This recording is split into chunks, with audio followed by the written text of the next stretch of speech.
Hello there, welcome back. A new US service is offering to help people who feel that they're suffering from racial inequality. Is your skin color holding you back? Are you tired of systemic prejudice ruining your day?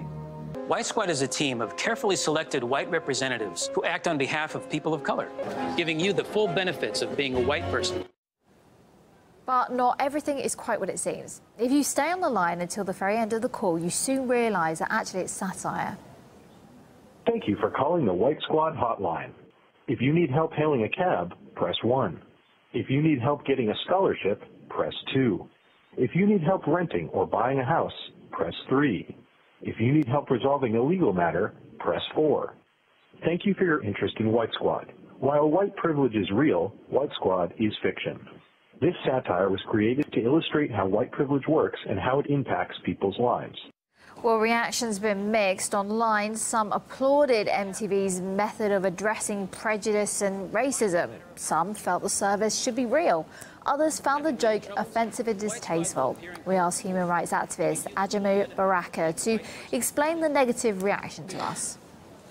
At this moment, when you have in the U.S.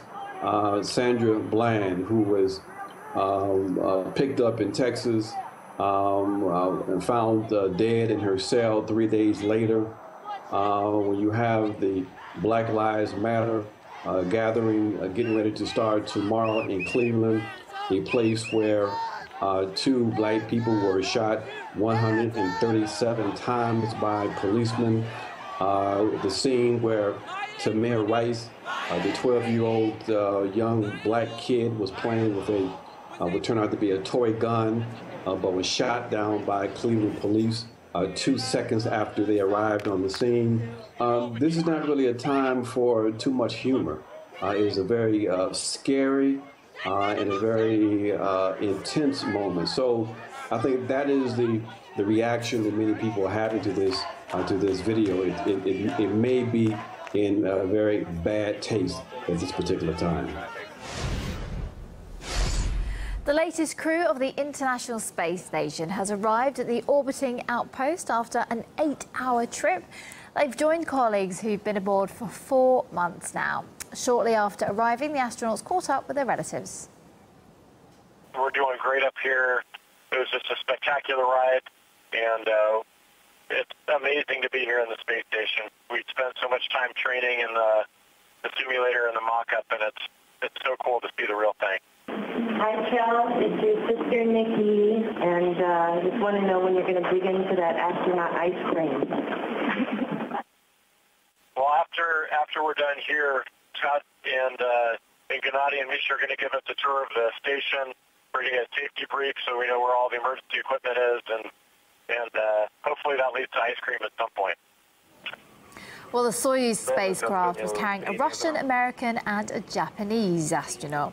The flight and the docking went smoothly. RT's Ilya Petrenko followed the crew in the final hours before the launch.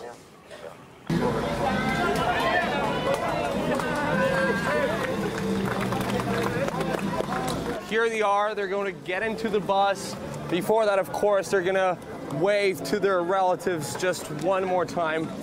And from here on, it is just them, their spacesuits, and then the rocket.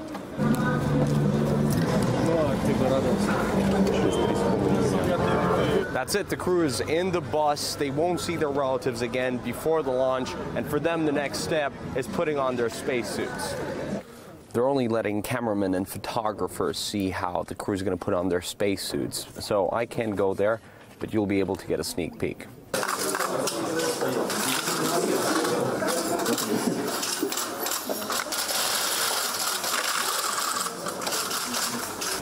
With the difficulties with the unmanned launches, it's hard to say who's more nervous right now, the cosmonauts and the astronauts or their bosses over there.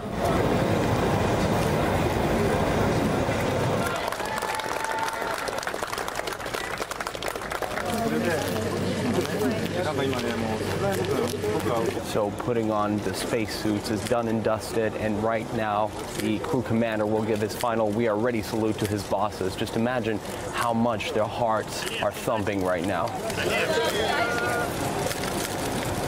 So off they go to the launch pad, the trio.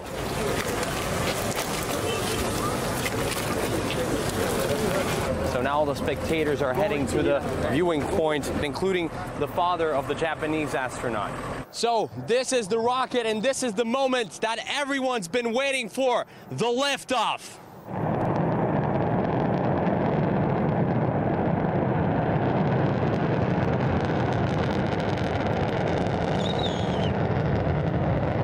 We're 1.5 kilometers away from the launch site, but even here you can feel the power of this rocket.